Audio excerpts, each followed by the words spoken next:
Go ahead with it and Yeah. They are now starting to join. Yes.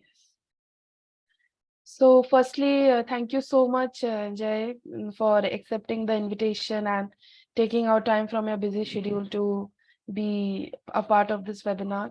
And really, we are really glad to have you on board.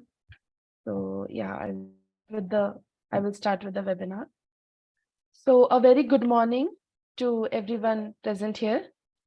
And I, Assistant Professor Snigdha Roy, welcome you all to the award-winning undergraduate architectural thesis webinar series on the topic of award-winning undergraduate architectural thesis. So this has been organized by Geetam School of Architecture, Hyderabad and Vishakhapatnam campus for specifically for the students of thesis batch so that they get a clear idea, clear picture, and inputs that what exactly they are supposed to do. Because Vishakhapatnam though is a bit old campus, but Hyderabad the architecture started in 2018. So yes, so I would also welcome all the participants and all our professor, associate professor, assistant professors being a part of this webinar. And yeah, it's now time to introduce our today's guest speaker. And yes, I will give a brief introduction about our guest speaker. Yes, so today our guest speaker who is going to be presenting the webinar, his work is basically architect Jai Parag Shah. So from the Maximus city of Mumbai, Jai Shah is a skilled architect and alumnus of the Kamla Raheja Vidhyanidhi Institute for Architecture and Environmental Studies. He finished his BArch in 2018. Yeah, 2018. During this time, his thesis called Garden of Reconciliation has won numerous awards, which also includes the National Award for Excellence in Undergraduate Thesis. He has been a national winner in 2018. And this project was also shortlisted as the top 20 projects across the world in Archiprix 2019, for which Jay was the only Indian to be shortlisted. Jay has been working on a project in Nagaland since 2017 in close association with the indigenous tribes there. Working in such a remote area and many other such contexts within the country and outside has rendered a certain sensitivity to his perception of architecture. He has also worked as teaching assistant for a year at KRVIA, that is Kamla Raheja Vidhyanidhi Institute for Architects and Environmental Studies, and also as a teaching associate at the CEPT University Ahmedabad in the year 2021. He is currently with the renowned architect Samira Rathod in Mumbai. So it's really a very good profile and very interesting. So thank you so much, and we welcome you, Jay, on board. So handing over to you. I think that. Thank you so much for this introduction. And I'd really like to thank Amazon School of Architecture for giving me this opportunity. Also, having been in practice now for 5 years, I think one thing is the touch with academia. That the forums like these are extremely important because they give you an opportunity of really getting in touch with the freedom that academics give you. I mean, when you're in college or doing projects, you get so much more freedom. And then you realize that once you're in practice, because then you're bound by so many more restrictions with clients and the site, that what is buildable, what is not buildable, money, fees, etc. So I think one space that really like lets you free when you're designing. I think that's very important even for us as architects and growing architects to really acknowledge is an academic forum of this kind. So I'm very happy that Geeta has invited me to have this sort of conversation with students from their college and share the work that I did 5 years ago. Seems a very long time ago, but I hope I can, I mean, still talk about it as vividly as I could back then. And I'd really enjoy if this is more of a conversation than a one-way street where I'm basically just talking regional jargon about the project that I did. But I'd really like to speak with the students, answer some of their questions, have their feedback to what they think the project is like, what they could have done differently, etc. So I really want this to be more of a conversation than anything else. And I think before I begin, with sharing my screen and the presentation in general, I just like to say that this is one sort of juncture at all of our careers where you're almost with one foot outside of college in practice. And I think very important to realize that what you do in your thesis really shows what kind of an architect, what kind of thought process does the person need to carry forward from academia to practice. It's very important to take something that you are um, not only passionate about, but you can very emphatically talk about because you feel very strongly about that topic. And I think a general trend that we have seen in many colleges across the country and even otherwise is that for the sake of finishing the project, we see that students often end up taking the program as their topic. So I've come across even in degrees that I've taken in these 5 years after architecture, I've come across many projects that will come and say, oh, my project is a center for development of arts. Oh, my project is a center for this and a center for that. And I feel like that's just such a redundant starting point to even talk about a project which you're going to spend 1 year firstly researching in your dissertation and then sort of designing an architectural outcome out of that. So I think according to me, it's very, very important that you start with a hypothesis. You start with an abstract, which is a very, very strong argument. And then from that argument, really see what architectural connotations could come out of the argument and then sort of start designing. And I think that just makes thesis so much richer, so much more well researched, and very different from all the other projects that you have done in your other semesters in college. So I think that is something that's really important to sort of think about, not only as institutes, but also for the students to think about and try to think of this larger idea, larger concept, larger argument first, instead of really trying to quickly get into a program because you don't know what you're going to eventually build. So you start only with a program and say, oh, I'm going to make a center for this. Because I think that just brings the whole argument down and doesn't make it as strong as one would like it to be. And I think as architects, what is also very, very important to realize is that you're not just building, you're dealing with a lot more uh, while you're doing whatever that you're doing, which is basically designing or making a building. You're dealing with the social, you're dealing with political, you're dealing with economics, you're dealing with so much more, and you cannot sort of shrug your responsibilities away from that while you're building. So it's very important to then not only just think about what your outcome is going to be, but think about where the thought is coming from, what the process is, and at the end of the day, also the experience for the users and how you can make the building beautiful. Because I think that's what our major pursuit in architecture is, to sort of reach a level where your building is rich, where your building is full of experiences, where your building is beautiful, but the building has nuances which subtly sort of also tackle all of these other things that I spoke of, which is the social, political, economic, etc. I think with that thought in mind, I will just share my screen and we can start with the project. However, whoever has any questions in the middle of it, whoever has anything to say in the middle of it, um, or just wants to, like drop in a message on Zoom and ask me if they have any doubts, please feel free to do so. Because like I said, I don't want this to be a one-way conversation. I really like this. If this is more than anything else. So the project that I did for my thesis semester at the Kamla Raheja Institute of Architecture, which is in Bombay, is called Garden of Reconciliation, Kashmir Conflict in the Architectural Practice. Just to give you a little bit background of where this topic really came from, I'd say that when I was very little, I think in 2009, when I was in ninth grade, say about 13, 14 years of age, I was fortunate enough to be selected for an exchange, a yearly exchange that happens in America by this organization called CEPT.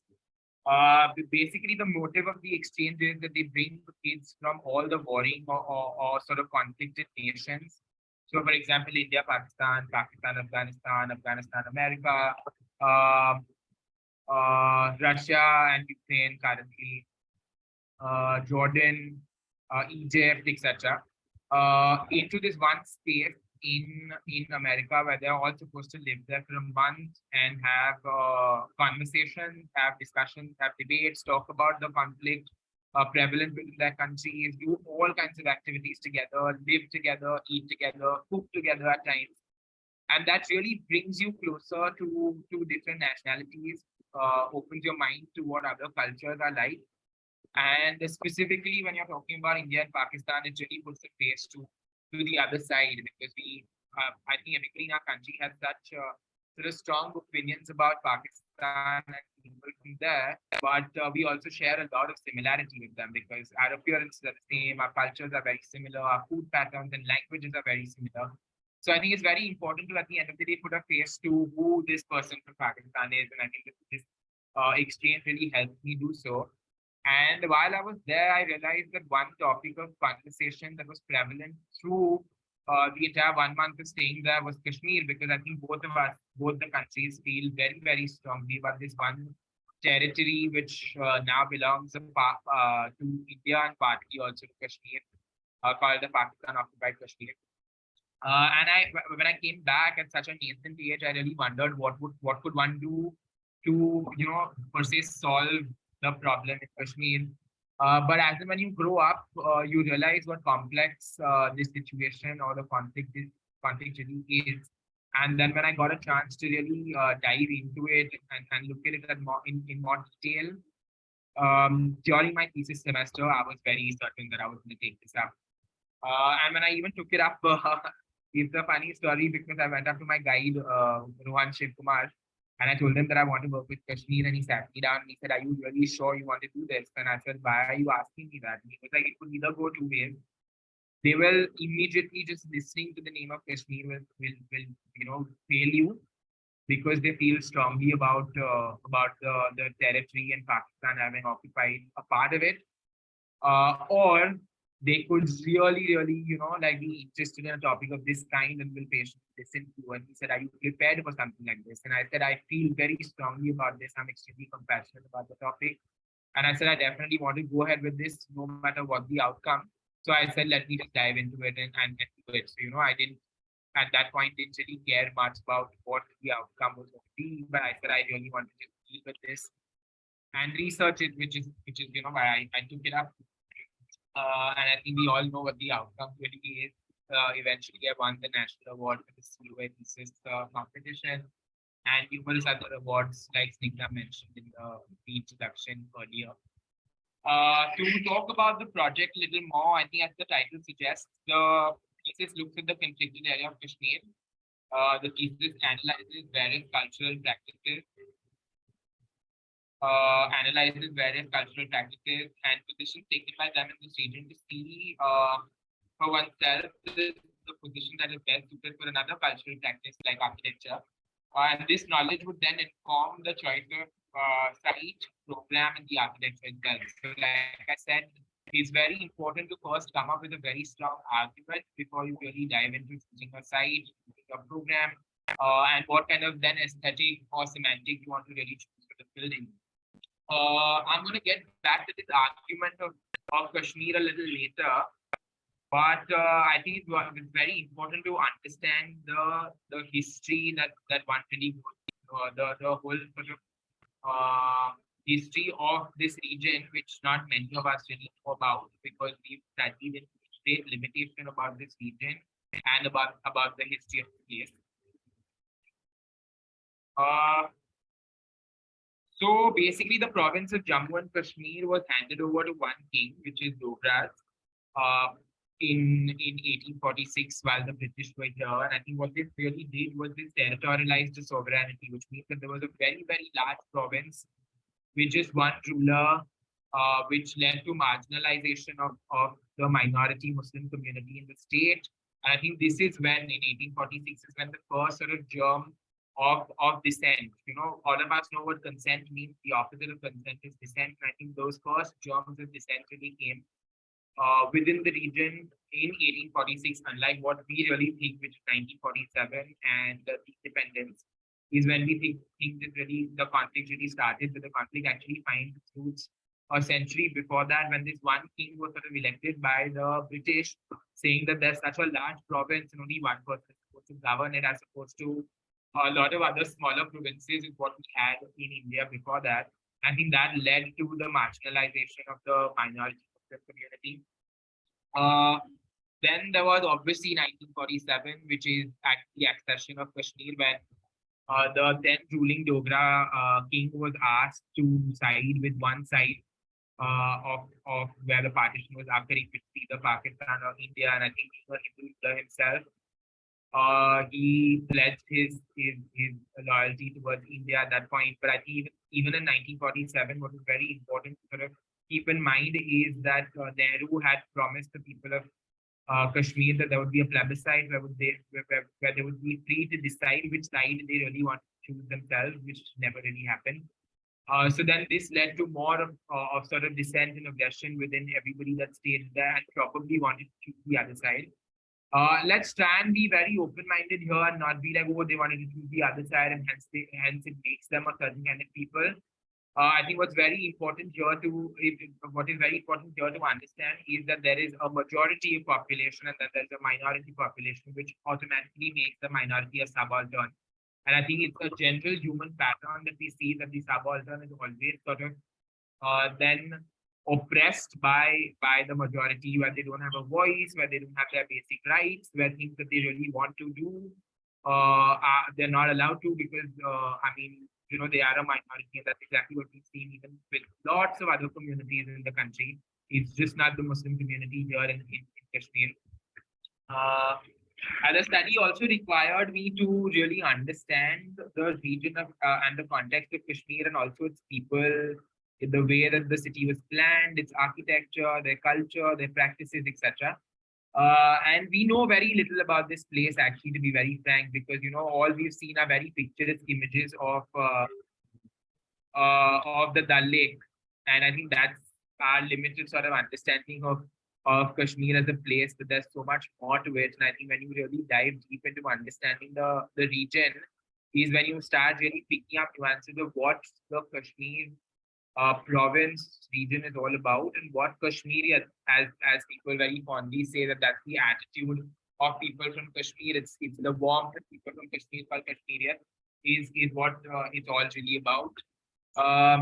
So obviously there were a lot of like these pragmatic studies of how the region has developed over years, what the land use is like, how much of it is housing, how much of it is agrarian still, the water bodies, because Kashmir has lots of lakes and rivers passing through it, and I think it's a very, very sort of flourishing land. One of them is the most important, Jhelum, and obviously the Dal Lake, along which the boulevard is.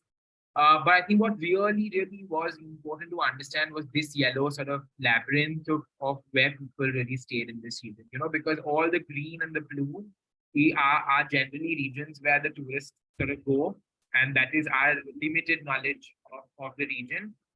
But the yellow is where the real people of Kashmir reside, and I think it was very important to sort of perpetrate that the layer and go deep inside and understand what the people were like, what the culture was like, what they really wanted, opposed to what they were given. So that was a very big challenge in understanding the region thoroughly. And I think aptly I call this particular chapter within the research as windows into life of the city of Srinagar, because this is one part of Srinagar where usually tourists aren't even allowed by the armed forces. Only the locals stay there because it also is a very, very sensitive area. So just for the safety of the tourists and people coming from outside, there are a lot of barricades, a lot of restrictions, a lot of checking before you actually even get into this place, because of which a lot of people choose not to go in at all. But I think us being architects, I would definitely say that this is one of the most tenacious part of the cities. It's incredibly beautiful, incredibly detailed, vivacious, vivid. People are just roaming around on the street, sitting in corners and talking. There are beautiful bakeries with smell of bread. And I think for whoever's visiting Srinagar whenever in their lives, I would really recommend you all to go and look at this part of the city.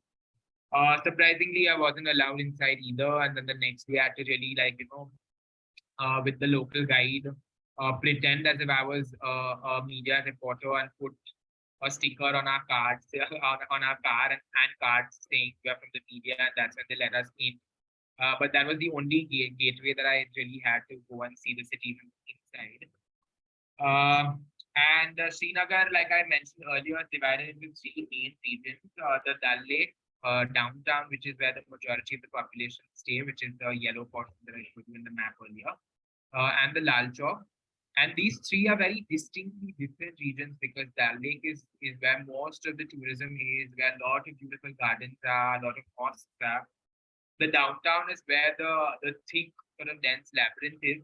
And the Lal Chowk is the junction between, the market, which is the economic sector of Srinagar, and the downtown. And I think it also has a lot of political importance, and you must have seen that in many, many films that depict Kashmir the way it does.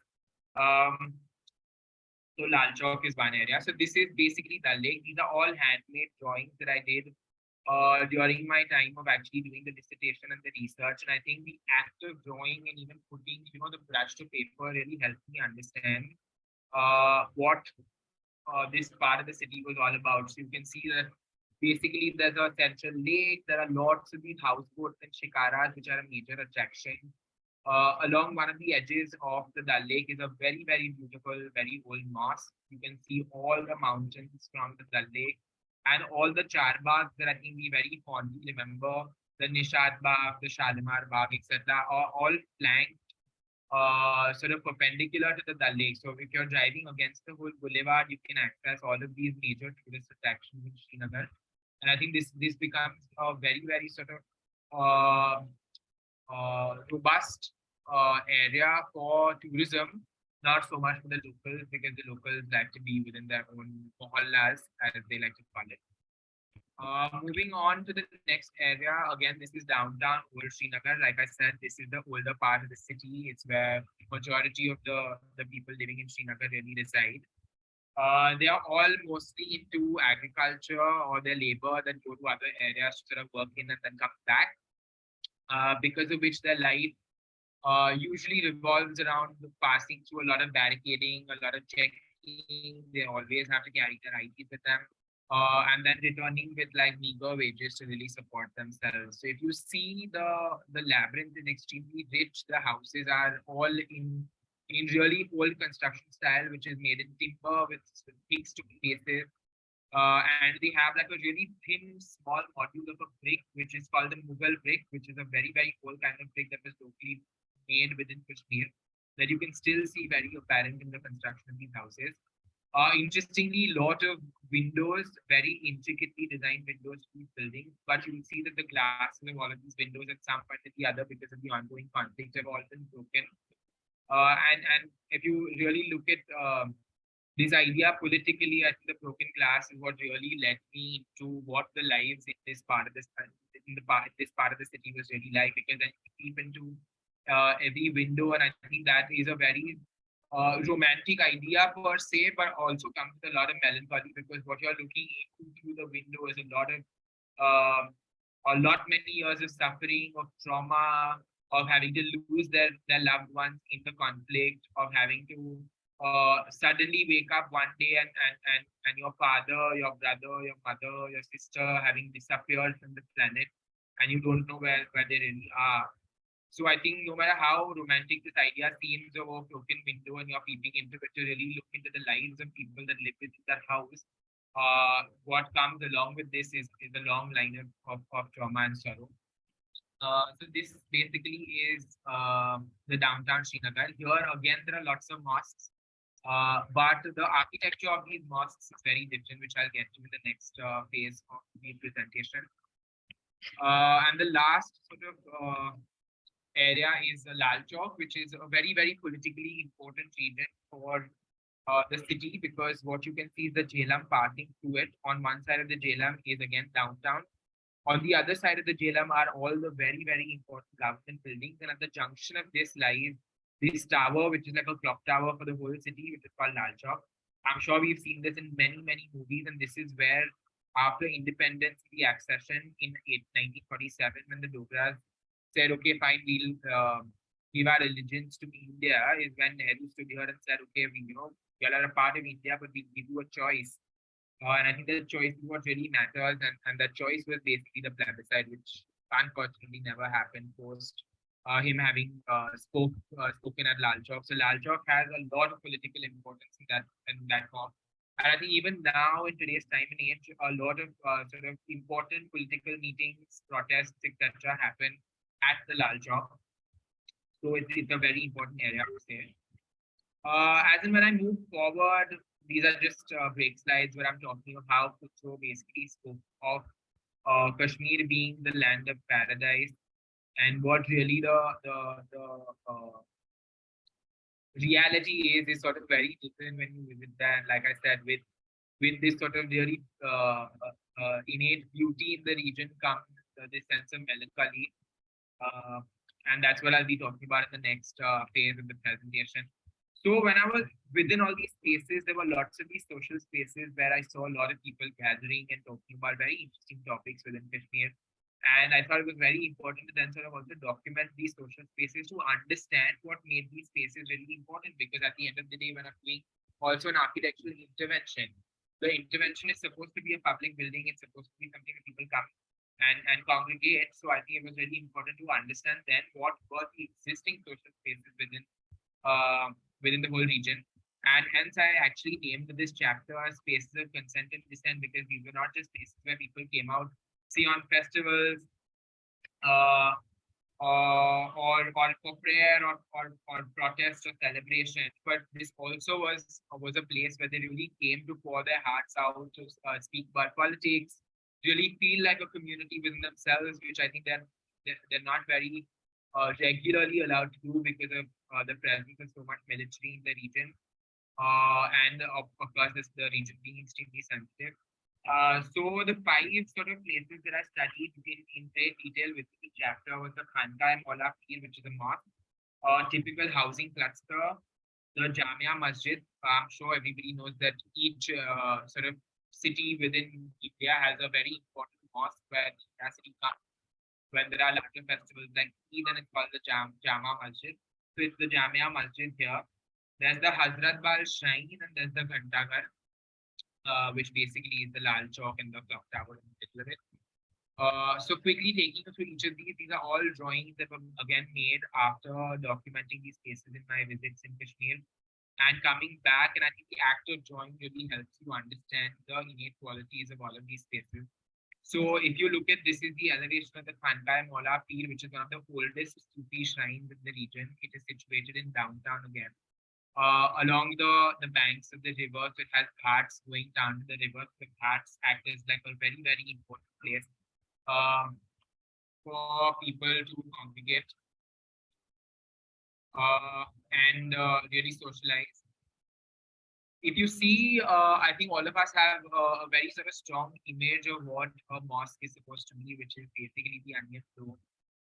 But most mosques in this region in Kashmir have a lot of Central Asian influence, because of which a lot of their roofs are very conical, very pyramid-like in their form and structure. Moving ahead, if you see, like I said, it's on the banks of the river, so you have these ghats, which become very important places for people to gather.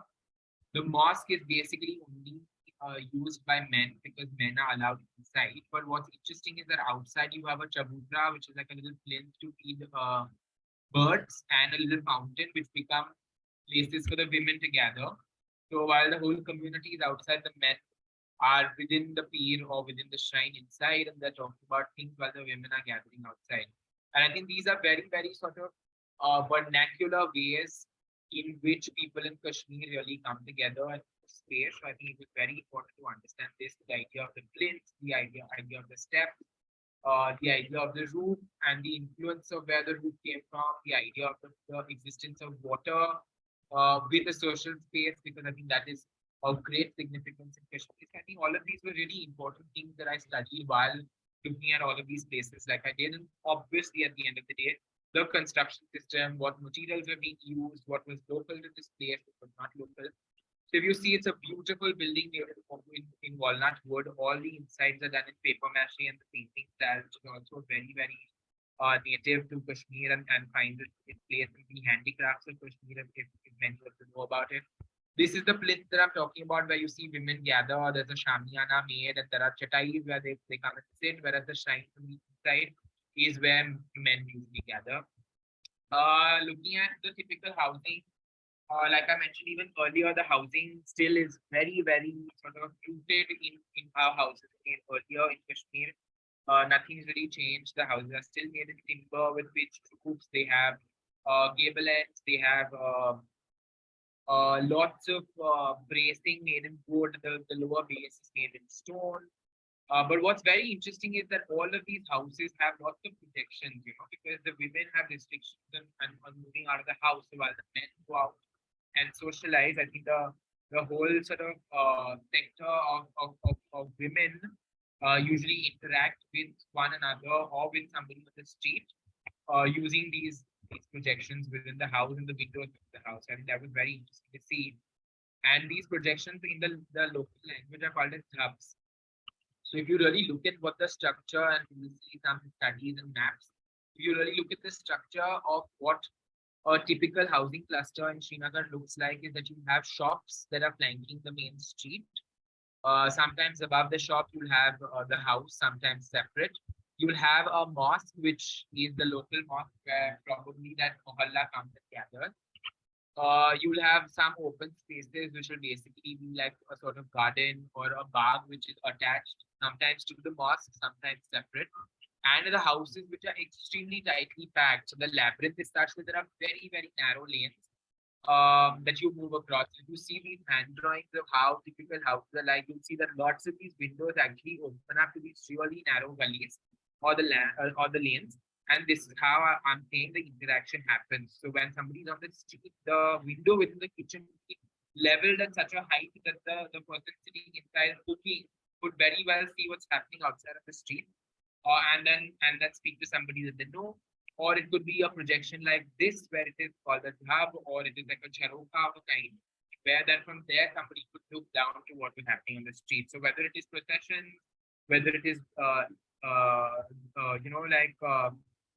taking of the dead bodies to the graveyard from these muhallas, things like that, the women usually tend to participate in all of these through these openings with the house and through these jarokas, where the participation is not by being in the procession, but by being witness to the procession through the individual houses.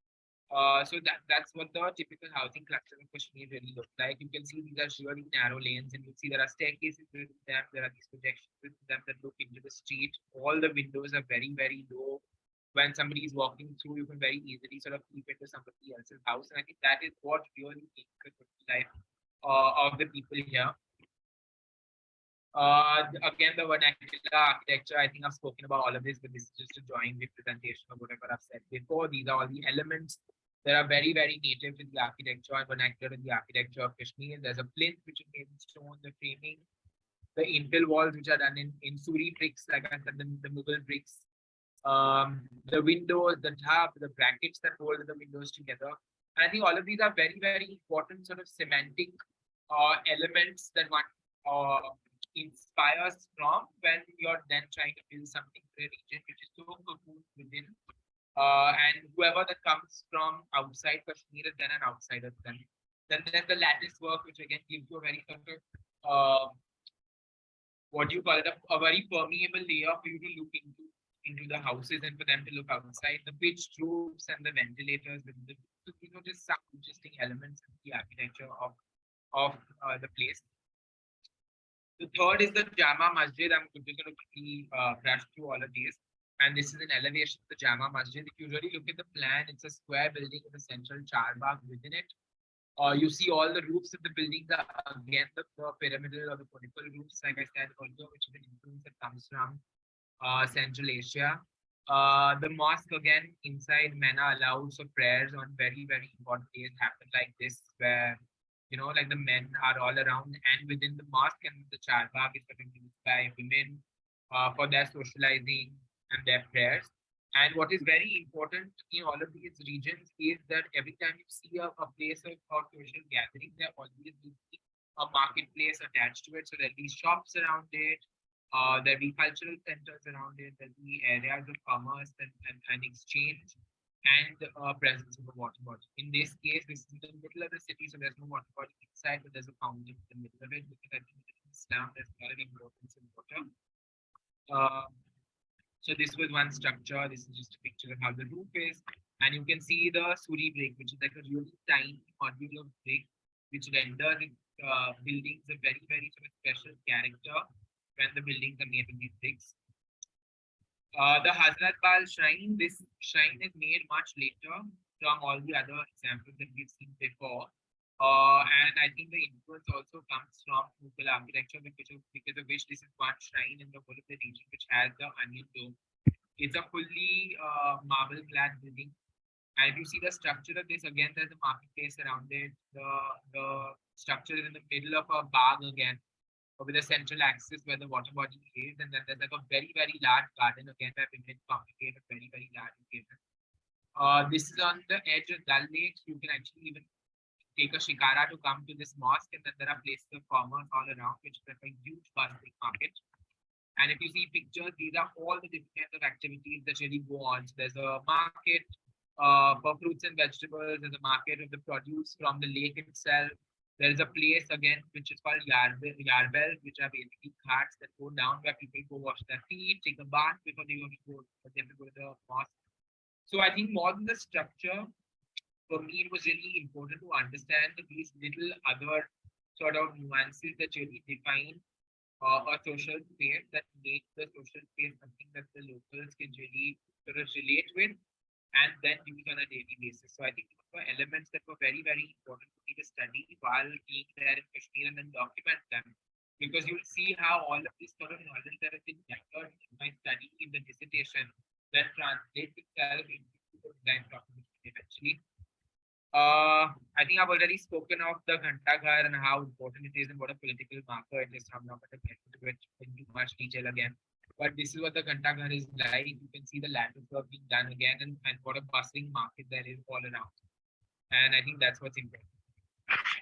Moving on to the next phase of the research, I think because I spoke of cultural practices earlier and then to really figure out what cultural practice like architecture would really do in a place of conflict like this. It was important to look at certain examples of cultural practices that have already sort of established themselves in a conflicted region like this, because it would be very tricky to work in a place like this. So getting back to the argument of the dissertation, an architectural practice which happens to be an important cultural practice actually seeks legitimacy from either the client or the state that appoints the architect to build whatever he's building. Okay? But in a region of conflict like that of Kashmir, the community is very exclusive with anyone that relates themselves with the state or the outsider is always supposed to be somebody from outside. So if you're relating to the state or if you're somebody who's not from Kashmir, you're always considered to be the outsider. And then one really wonders how you will then establish your practice within a place like this. In a condition like this, the very legitimacy which I spoke of before, which the state gives you to build something in a region, is then questioned or often even neglected. Then how does an architect or an architectural practice then enter a context of this thing? How do you seek your legitimacy? The only way that you can really seek this legitimacy then is to take a ground up approach where you start understanding the most bottom layer of the city, or you start understanding the people, their grievances, what they're really going through, understand their lives, understand how they live, what they earn, what they eat, and then sort of gain that trust to then make something for them that they can relate with. And then, so I think what's very important for an architect to do is not always sort of revel in the power that architecture gives you, but sometimes also question that power and be like, but I'm not somebody who just draws and that gets made, but I'm also somebody who understands before that going to be. So I think that's very important to do. And in process of doing so, I studied 5 of these very, very interesting and important cultural practices. First is Nilima Sheikh. She's an artist who studied in Baroda and settled down again in and Bombay after. She draws these really large scrolls which take the very sort of old technique of stencil making in Kashmir and then contemporizes that technique of making stencils to make these really large scrolls of painting that are embedded with narrative, that are embedded with stories of people from Kashmir. I think what she nicely does while setting up this practice is that she gets artists from Kashmir with the dying art of making these stencils and then gives them the opportunity of designing these stencils, painting them, and then painting these stencils on her wood. So then she's working very, very close association to native people from Kashmir, but also giving them an opportunity to sort of then showcase what is the dying craft, what is the dying art. Kavita Pai, she's a filmmaker. She's made a beautiful film called Yasak Pacha Bai, There Was a King. What she does is that she completely devotes her life and moves to Srinagar and Kashmir for a very, very long time. She stays with a lot of women who've lost out on their husbands or their husbands and their sons have gone missing. And then she shoots their experiences, that she shoots what they do on a daily basis, their struggles of actually going to each and every police station in the region and trying to find out or get a tab of where their loved ones really are. So that's a very different position from what Nilima takes, where she decides to work with the artist. Kavita says, okay, I'm going to become one of them, I'm going to stay with them, I'm going to live the life with them, and then shoot in that process of what life really like is for these women that are, like half widows, as they call them in the region. So that's a very, very different but a very strong position. Then there's Sumit Dayal. He's a Kashmiri himself, but then flees to Nepal in the middle of the conflict because his parents are obviously very scared of whatever is ongoing in Kashmir. But he sort of comes back after he becomes a photographer to really find his roots in what this conflict is about and how it affected his family. So his position is very personal because he's somebody from there, but then flees to another region and then comes back. So his position is very, very different from the other two. Masood Hussain is an artist who's a Kashmiri himself, works within Kashmir and works with the youth of Kashmir to really make his artwork. So he's somebody from there who's working with people from there. So his position again is very different. I think the exercise really meant that I had to really understand the position taken by all of these practitioners in all the different practices they were doing.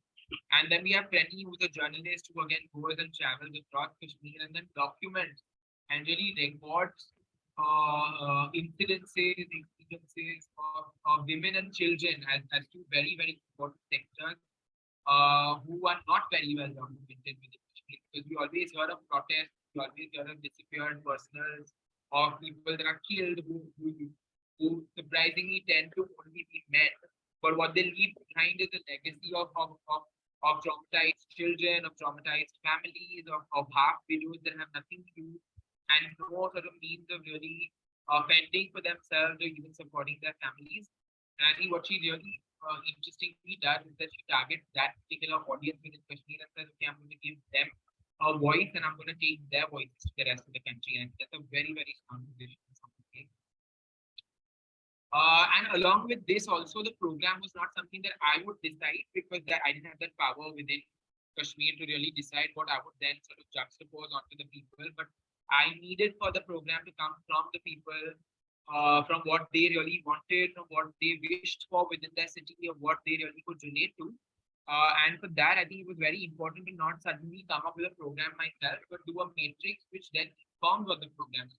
And this matrix was then sort of filled by conversations that I had with the locals there. So the matrix basically had the program, the role of the program, the dominant active user group, the age of the user group, the scale of the build form, the connotations attached to the program, the sphere of influence, who was going to actually fund this if it was really supposed to be built, the potential of what site the program would be cited on, and then potentials and problems in each program. And then I think the matrix is a very, very good tool to really weigh one program against the other to really make a decision. So it's basically an act of negation. So you have every data sort of put in, and then you start crossing out things that you think are not going to work in a region like this. So all the information into this has been fed through interviews that I have done with people there, and what they really asked for, what they thought was important for themselves. And I think what really happens in a conflicted region, and I think this was very, very apparent to me when I was there and talking to people, is that there are two sectors, or rather three sectors, that are greatly affected by the ongoing conflict. One is the economical sector, because we don't have jobs. The second is the education sector, because it's very important for kids to go to school, but it's very difficult to do so when there's a conflict ongoing. And the third is the health sector, because then you don't have funding for health, but there's a dire need to really address the health of the people within the conflict, because they constantly need care. There are hospitals that are running out with people. There are dead bodies. There are injured people. And then you don't have the resources to really cater to any of those needs. So I think these three are very, very important sectors that get the biggest blow when there is a conflict in the region. And I think this is not just in Kashmir, this is anywhere in the world. And this is exactly what even the people from there have spoken about, have made very apparent in their conversations with me. Because of which these are the programs that were taken forward when I was deciding on what program to really do for the architectural intervention. This is the site that I chose. This is the site in the middle of the heart of the city, which is in downtown. This is a very major road that sort of connects the airport to.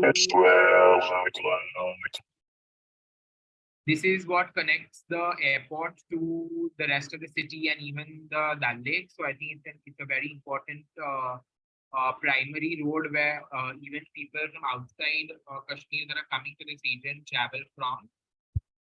So this was a very, very important focal point as a site for everybody within the region and even for people coming from outside.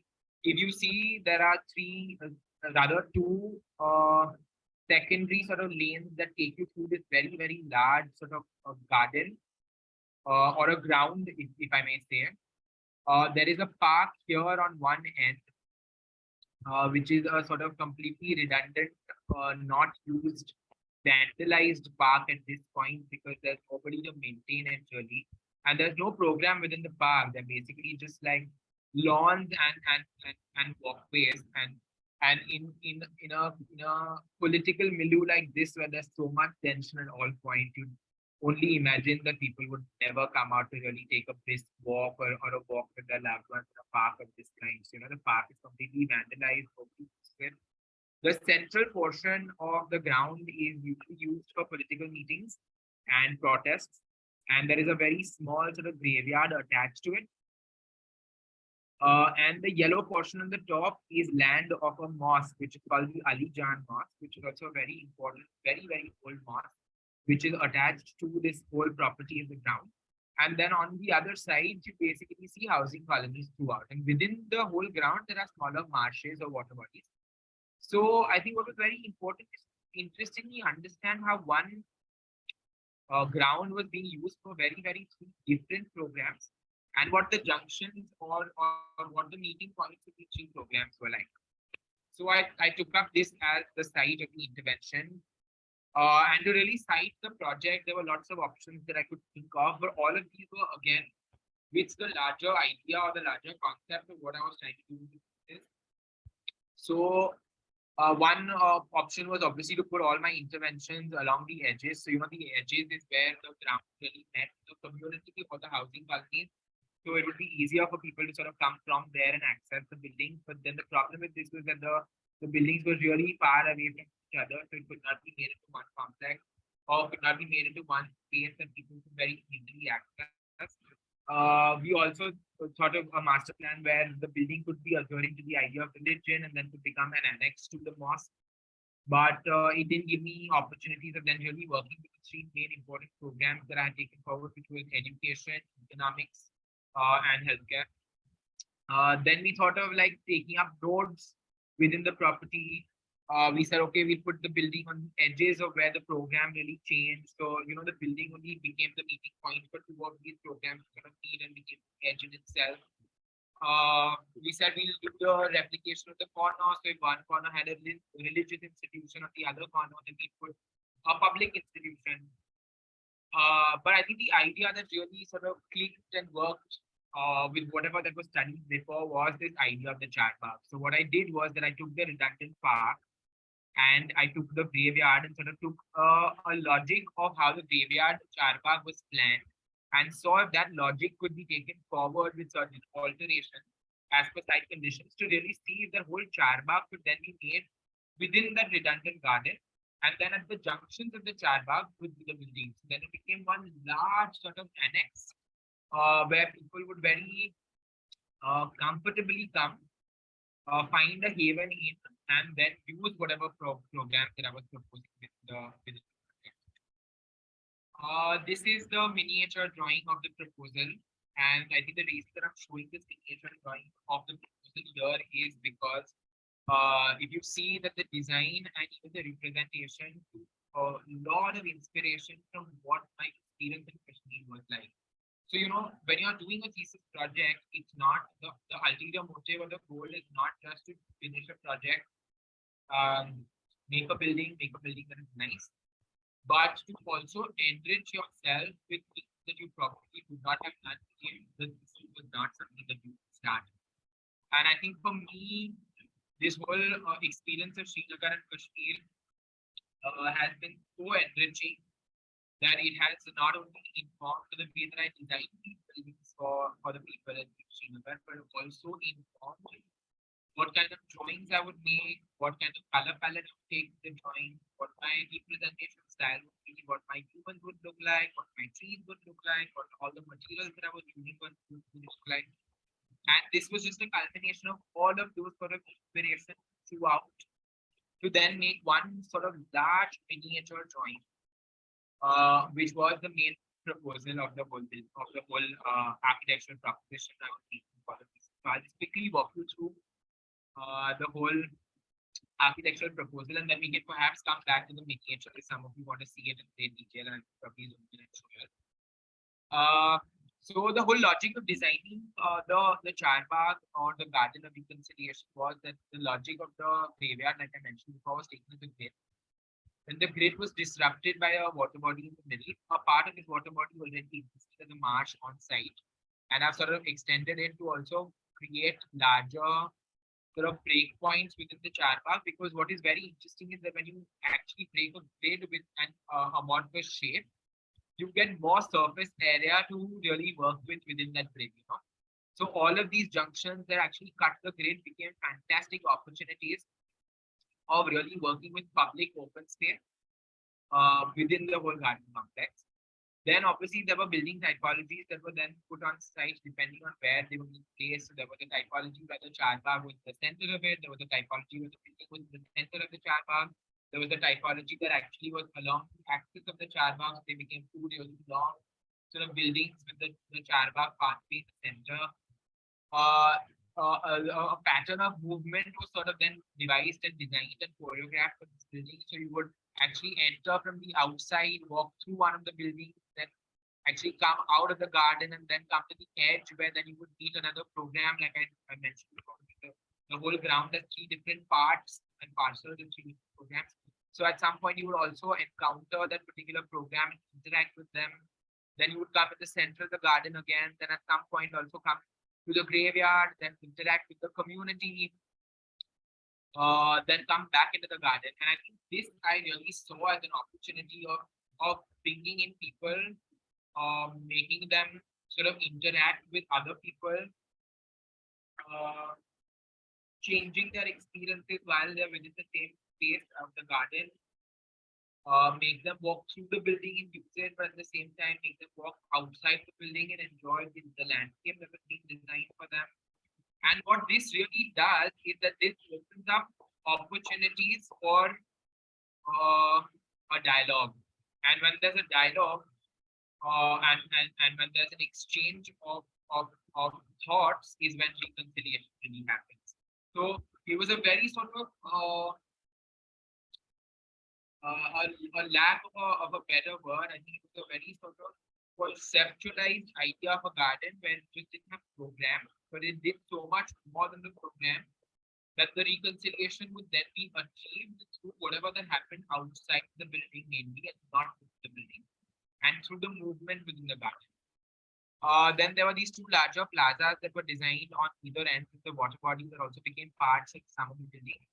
And then the trees in the pavilion. So basically the whole landscape and the idea of the landscape was devised according to each program and what kind of landscape would each program require. And then there were smaller pavilions designed to hold the space of the garden because now it's dealing with a very, very large garden and very, very large idea of landscape with so many buildings within.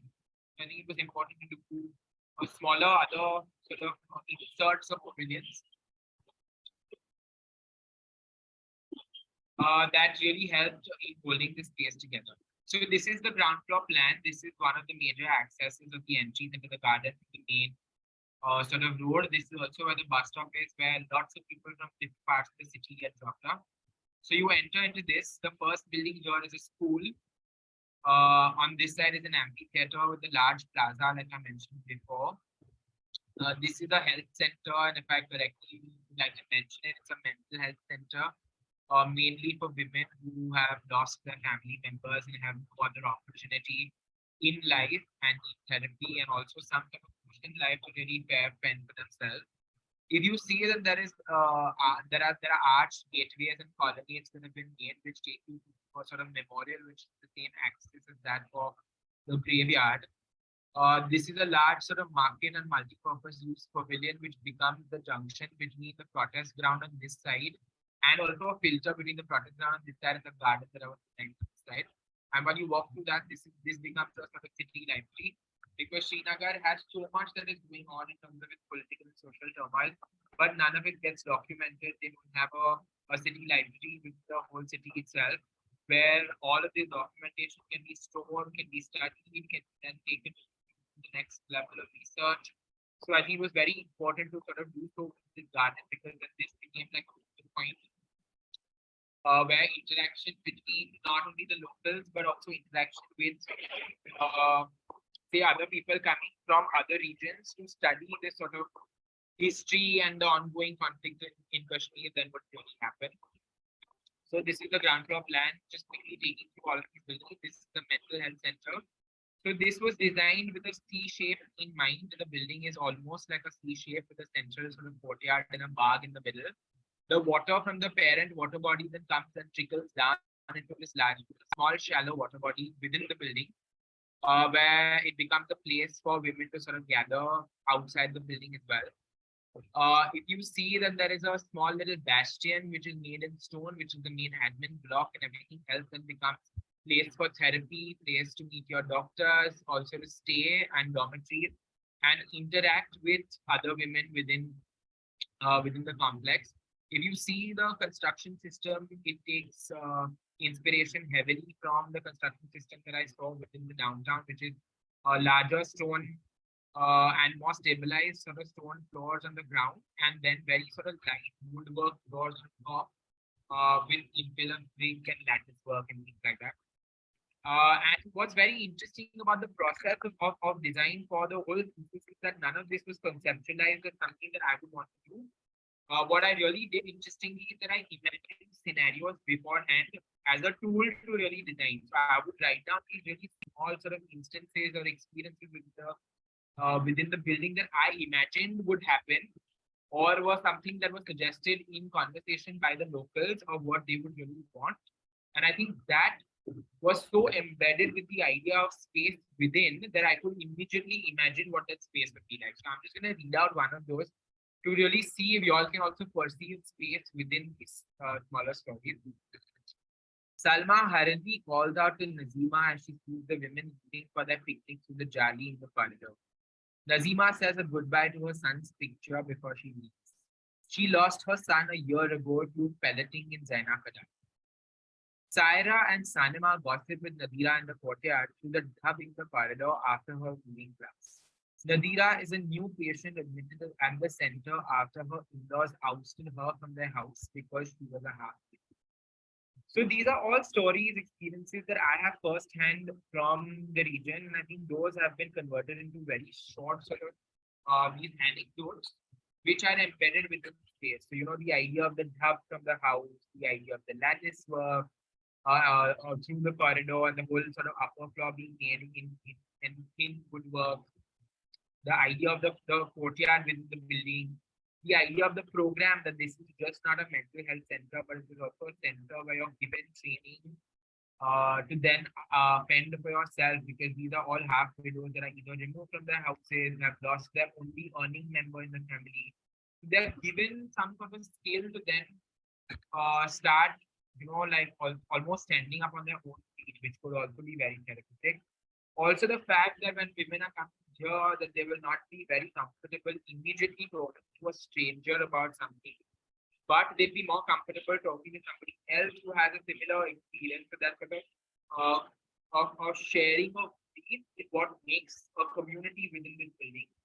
So all of these thoughts have really formed what the building design is like. So it's not just a building that has been designed by somebody who comes outside, but it's heavily inspired and influenced by what the reality in Srinagar is currently and what the people really want and what needs to be made for them. See, none of these buildings are large architectural feats, but they are very, very sensitive sort of buildings that have been designed for the people, that people can relate to and very easily come. The technology in the construction system has been devised completely in the process of designing the building, because I very strongly believe that you cannot make a building without having in mind how it's being constructed. This is the school building. The school building, like I mentioned earlier, was like an access building with the Charbagh pathway sort of passing through. The reality in Kashmir is so grave that even the kids are not left out from it. So even when they're going to school, they have to constantly go through check-ins. Schools we always imagine as something that is a cocooned environment for very nascent minds, but that's not what the case in Kashmir is like. Right from a very, very young age of 3 and 4, the kids are sort of exposed to what the reality is like, to constant pelleting, to constant conflict, ideas of death, ideas of capture, etc. So it didn't make sense to make a school that was very cocoon inside, but rather use that as an opportunity where the kid could very easily interact with somebody from the garden, and he would have that usual freedom that I think is taken away from them at a very young age, because every time that they're going to school, they have to show their ID cards and they get frisked by the military. And just imagine, I think all of us are very, very fortunate that we didn't have to go through anything like that. But imagine a very, very young child and what his mind must be thinking when he has to go through something like this. So I think it only made sense to give them whatever freedom that they wanted within the school. So not have a very cocoon school, but something that interacted with the rest of the garden. So that's what the school is like. All the classrooms have a corridor that sort of look down into the central passage. You could come down from the school building through these ramps, and the idea of the bridges that could be used to then interact with somebody who was probably walking in the garden or had come there for some other purpose. If you look at the sections of the building, again, you can see all these bridges are just opportunities that within breaks that kid could just run out to and then do whatever he had to with somebody else in the garden, or he could run out from here into like a larger garden in front of the water bottle. So the whole idea was to give them that real freedom. And the way that the building was designed at these two large wings, and then the wings were sort of cut out by these walls, and then the walls became the language of the architecture. So while in the mental health center, it was the idea of the bastion, which was in stone.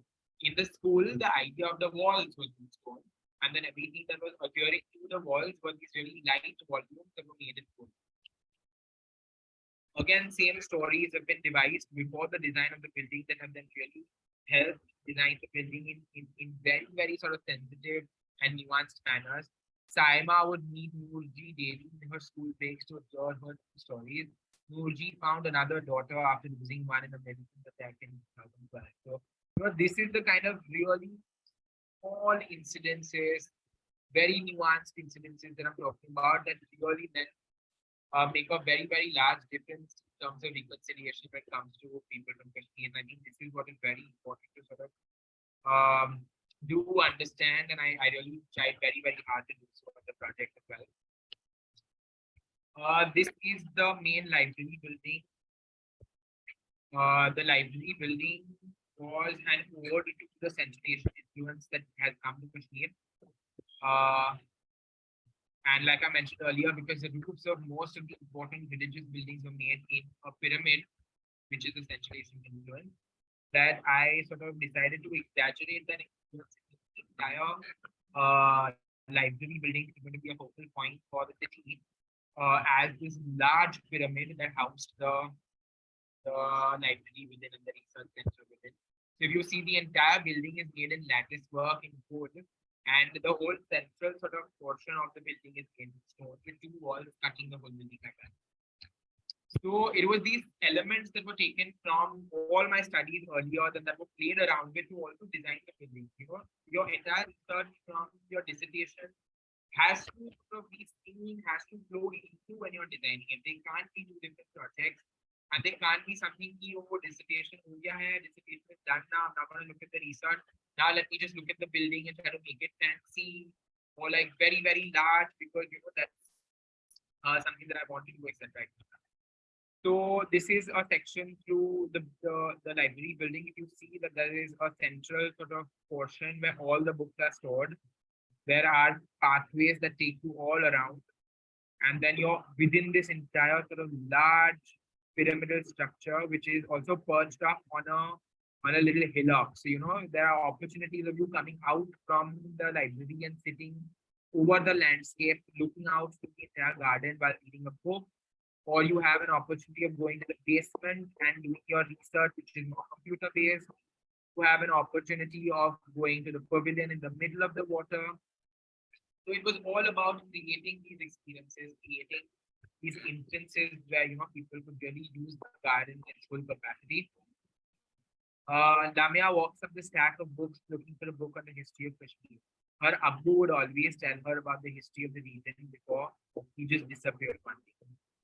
So these are all these small stories, and I really hope that you're understanding the sort of space connotation attached with these stories, and that informs the.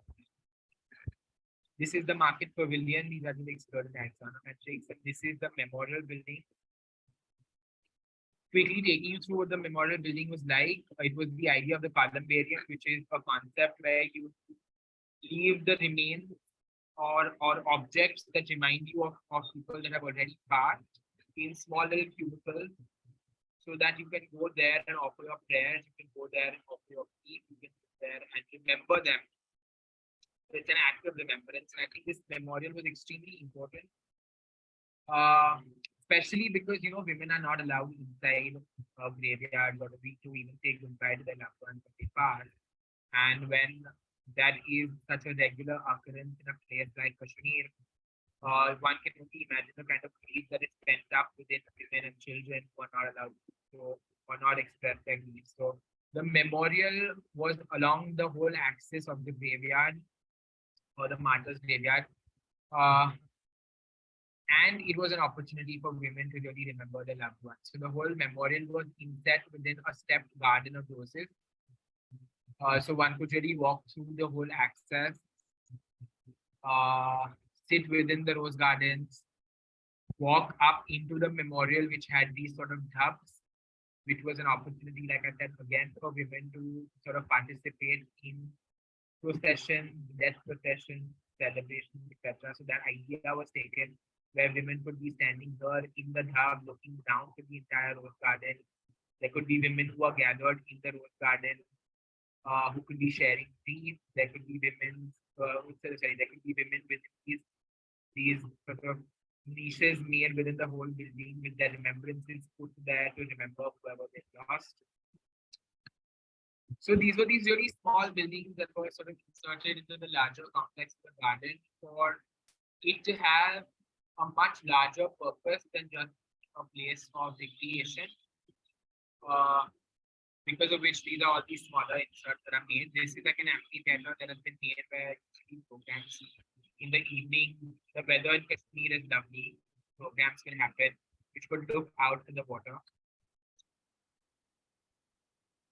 Sorry. So all in all, this is like an unfolded elevation of the entire garden. I think this slide is very important to me because while I was doing the project, there were so many opinions, there were so many things that were told about how this is a completely wrong pieces, about how, you know, Kashmir should be given to Pakistan and the states should be brought back to India, of how Kashmiris are mostly all terrorists, or Kashmiris telling me that like somebody came and threw the grains out of my house just out of spite because they thought that uh, I was involved in some activities with the militants.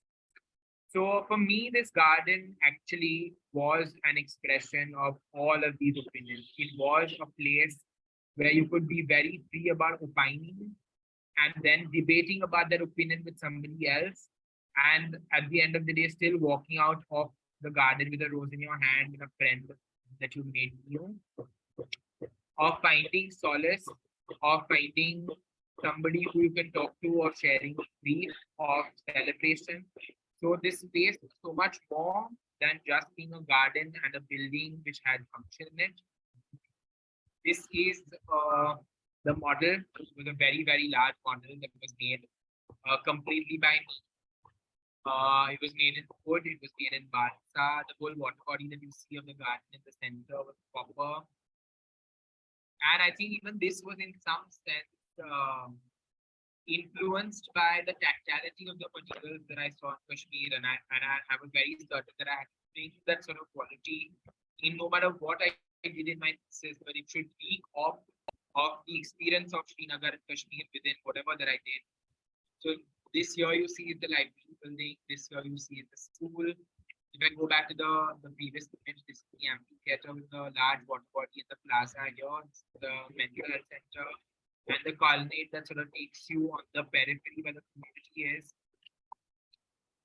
The school again.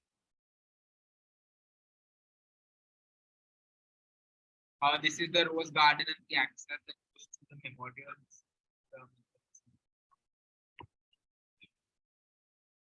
This is the memorial with lots of these niches, windows, and these stuff that look out to the garden outside. And basically just opportunities for everybody in Kashmir to really have the freedom of voicing what they really cannot at this point. And I think before I end me talking and then obviously listening to all of you having questions and comments on whatever that I've before, I'd just like to end it by saying that this is a shrine of words. You will find your letters to me and mine to you. Come soon and tear open the vanished envelope and reach the marriage. I'm inside the fire. I have found the dark. This is your pain. You must feel it. Feel it. Heart be faithful to this magic pain. In this dark, rain, phantom heart, this is your pain. Feel it. You must feel it. These are words by Aga Shahid Ali, and I think in the whole process of really doing this thesis, I have grown very fond to reading poetry by Aga Shahid Ali, and how beautifully he translates the sentiment of people from there, the suffering, the melancholy of such a beautiful place into poetry is something that is very, very fascinating. So I would really also request all of you to go and read Aga Shahid Ali's poetry whenever you have the time to really understand where the job of this project has stemmed from and why I have done what I have done. And I think you probably understand what I'm doing. Thank you.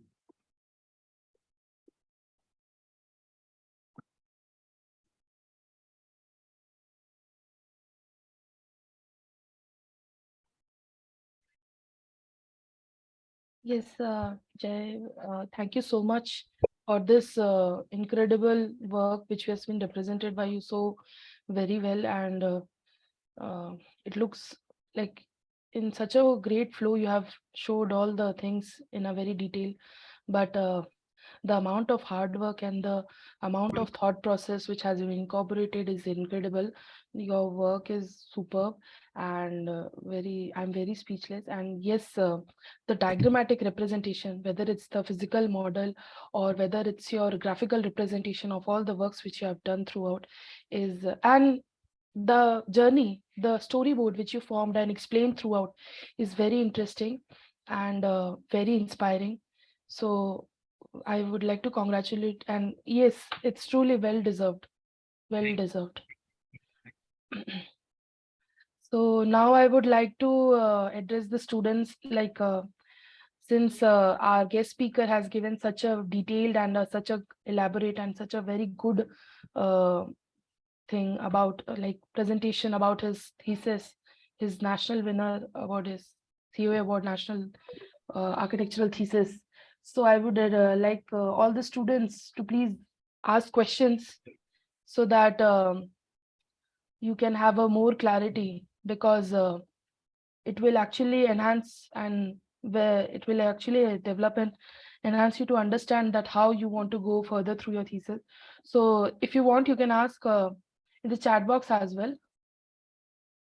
You can write the question. So I would request all of you to please feel free to ask questions to Jay sir, and yes, don't hesitate actually. Yes, anybody?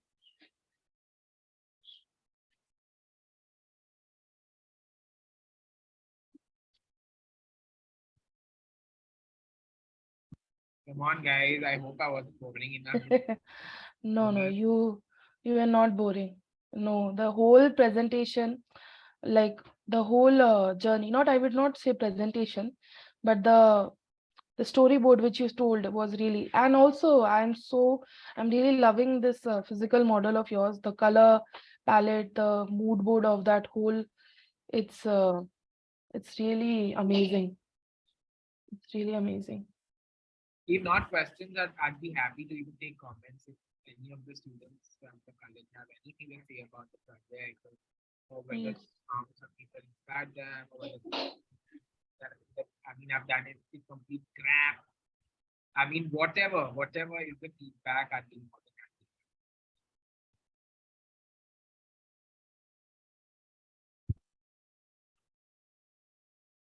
Yes, please don't hesitate to ask questions. Our guest speaker is ready to answer all your queries. Whatever question you have, whatever doubt or query you have, please feel free to ask.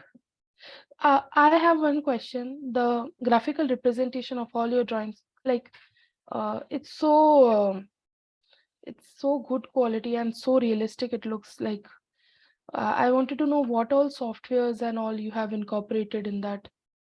Like, So you would be very surprised. I'm very expert when it comes to doing this. So okay. the drawings are actually made just in CAD, and the 3Ds that you saw, the exploded axonometrics were made on time on the workshops again, because I don't know how to realistically render it. Software. So, kids these days are very, very smart. But I think what really makes the representation stand out is the fact that everything that has been done on Photoshop or even on CAD was very deliberately thought of before.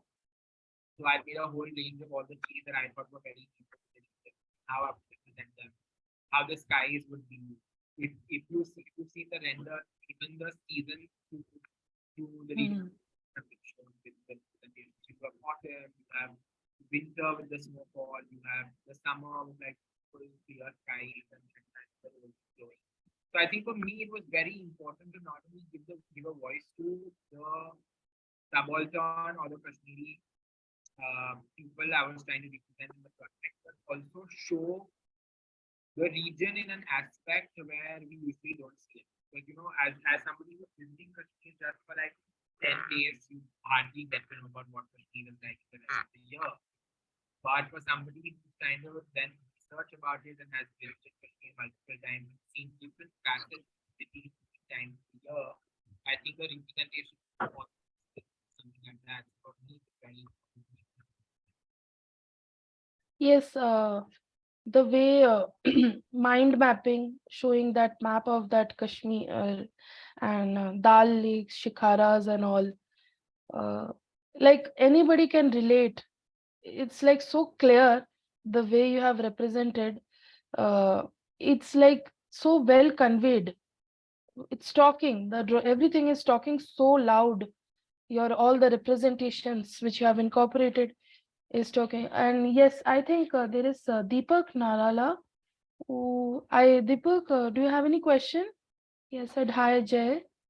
Please feel free to ask question, Deepak. I'm not being able to see chat. Is it okay if I stop sharing screen now? Yeah, definitely. You can stop sharing. Okay, the question from Deepak Narala is how much your work at college is being possible to create in reality as a practicing architect? Hi, Deepak. I think this is a very interesting question. I definitely would want to talk about the adoption of academics in practice here. Uh, so, the kind of freedom that you get in terms of design, in terms of the time for research and design in college is not something that practice is. But I'm sure everybody who comes to get something built from you is always in a hurry, saying, "Oh, make it fast. I need the building done." I need the building done." But what you can really take from uh, what you really learn in college is the idea of process, is the idea of how you're going to work towards achieving what you want to do in architecture, and the discipline and the rigor that sort of comes with it. So I'm working at Samira Rathod's office for 5 years now, the associate here. And I would say that the same rigor that you see in the research project that has been done here, with so much background research done, the idea of representation, the idea of every little detail being paid attention to, how even you represent something in a presentation while I'm making it to you, is something that was also being done in academia, and now I've taken that sort of discipline and that rigor and the process into the practice that I'm doing at this point with Samira. And I think with Samira, it's only become more and more rigorous because she herself is so particular about every little thing that sort of goes out of office, that that that whatever discipline and that rigor that I'm talking about before when I was doing this research, while doing my thesis, has only helped me in then making it very evident in even the practical. So, like Snigdha said, if the drawing is something that is loud and clear and it makes you understand exactly what I want you to understand or what you will feel, I think the drawing is the language of the architect. And I think that is something that you need to learn from college and then try to also implement that within your practice, because practice is not just about making say a technical drawing or a vendor drawing to get something executed. The drawing can do so much more than that. The drawing can actually convey a larger idea. The drawing can convey a concept. Even a working drawing has to be taken with such finesse and details that it tells somebody who's not educated on site, or the labor who's building a building, he should know that you've taken care of his needs and the way he thinks within your drawing, which means that you have to make your drawing that somebody on site can read. I think these are things that sort of academia teaches you, and then you polish them and learn more about it. I hope I've answered the question. Yes, very well answered. Yes, Deepak Narala, I hope your query, like Jai has answered it very well. Anybody else who wants to ask question, please feel free to. He has said thank you. Thank you so much. Anybody else? Actually, if you guys have any further queries in future also, if Jai allows, I can share his email ID, official email ID. Yes. Acha, I think Bhardwaj. I've put up my email address. I'm also putting up my Yes. Really. Because I really miss sort of this academic space I'm having. Yeah. But if you all have anything to talk to me about, tell me about. Yes, I. Okay, Bhardwaj is written. Has written. I'm interested in set designing. Okay.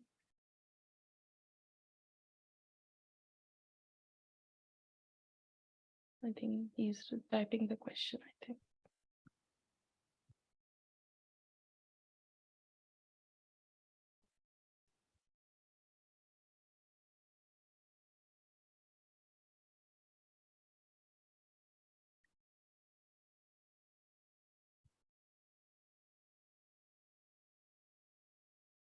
Bhardwaj, are you typing any further question? Like, we know you have. Acha, how far we can be successful as a BArch student?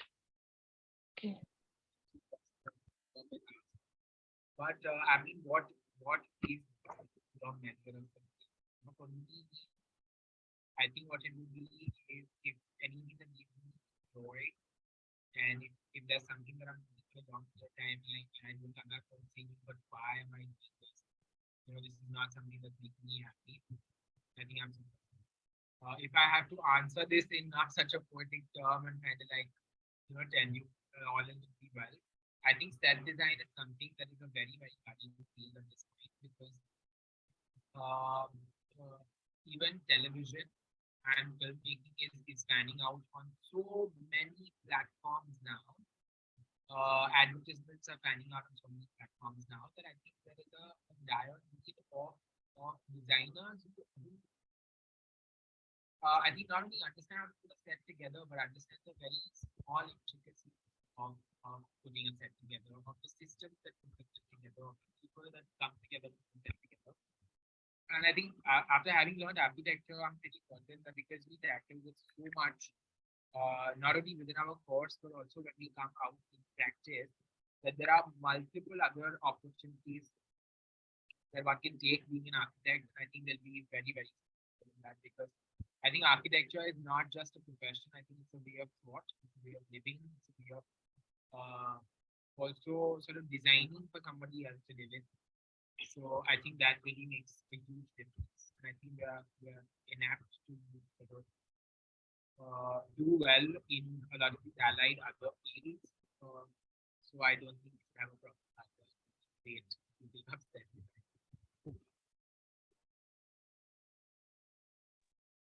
Yes, very, very rightly said. So, Ayub Bhardwaj, there has been some clarity after your question which you have asked. Anything else which you wish to ask? And others? Oh, yeah, he's saying thank you. So, yeah. Anybody else who has any questions? I think Jay has shared his email. Yeah, he has. Okay. Can I ask another doubt? Yes, yes, sure, Bhardwaj. Please ask another question, whether you have any guest is there to answer all your queries. Please ask.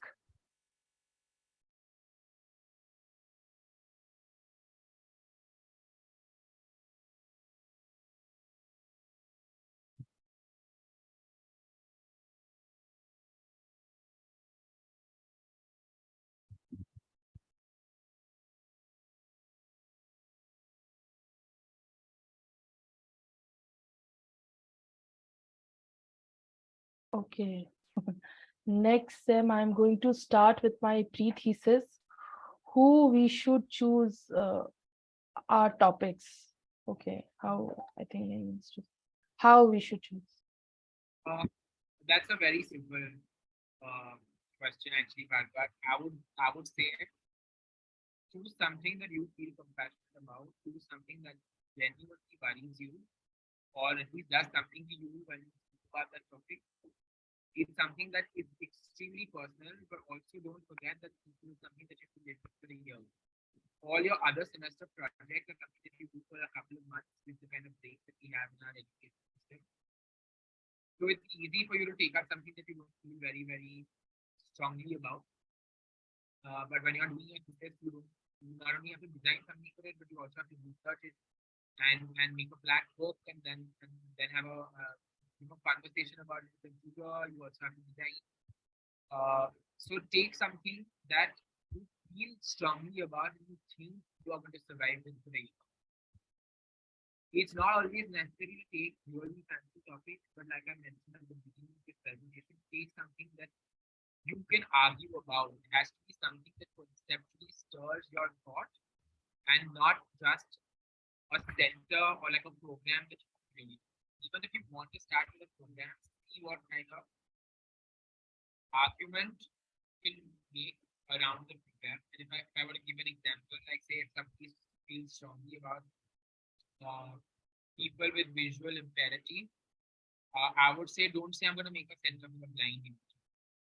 First, say that the city does not have enough people who are visually impaired. What are the kind of difficulties they face? What are the challenges? What do you think they need or they are asking for?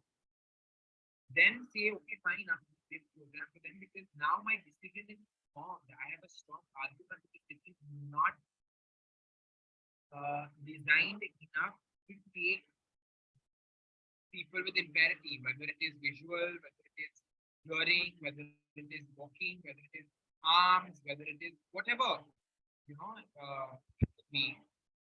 But then it just gives you a very, very strong ground to make your argument. So it's just not going to be, oh, I'm making a sense of line. Then it's going to be, I'm making this for the visually impaired because the city doesn't support or because the city doesn't have enough.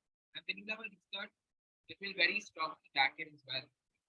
So that's the advice I would give to anyone. That don't always start with a fascination for a program or a site. Start with what is the argument, what is the larger question you have, and then move forward.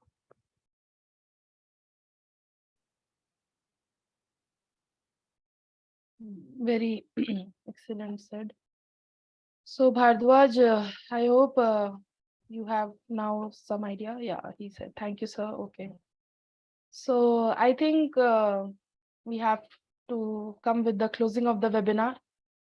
Is anybody still have any questions? Please feel free to connect with our guest speaker. He has already shared. I will also share you his email ID if you have, and his Instagram if you want to connect. It will be really great to have his inputs to take you forward. And yes, so I would like to express my appreciation to all the participants and other guests to take out for being a part of this, joining the session, as it was very well much needed and very thoughtful of this. And now on behalf of Geetam School of Architecture, I would like to uh, firstly thank our guest speaker for taking out his time and giving it such a well, uh, showing us such a well detailed storyboard about his thesis and how well he represented everything in such a short span of time and said it in such a broad manner and very detailed also. So I would like to close my remarks and officially announce the end of today's webinar. Wishing you all the very future prosperity for, and I extend my gratitude to our esteemed speaker, all the faculties of School of Architecture, Hyderabad and Visakhapatnam. Thank you for your attention. Stay safe, stay healthy, and yes, Merry Christmas to all of you. So I think, okay, Deepak Narala has one question. Okay, yes. I really have to Yeah, actually, I'm not able to hear you, Jay. Your voice is coming back and forth. Sorry, I'm saying I really have to walk into another meeting. I have a person. I Okay. request Deepak to send this query to me and I'll try to answer. Okay, yeah. I'm really grateful that Deepak has given this opportunity. And I think this was a very, very good session that happened. So, I mean, thank you so much and very Yes. Okay, so since Jay has his other things also lined up, so I will request Deepak to connect over his email ID and Instagram ID so that you can have whatever queries you have, you can connect. So Jay, thank you so much. And thank you all participants. So stay safe, stay healthy, and wish you all future prosperity. Thank you. Bye. Bye, everyone. I hereby close the session. Thank you.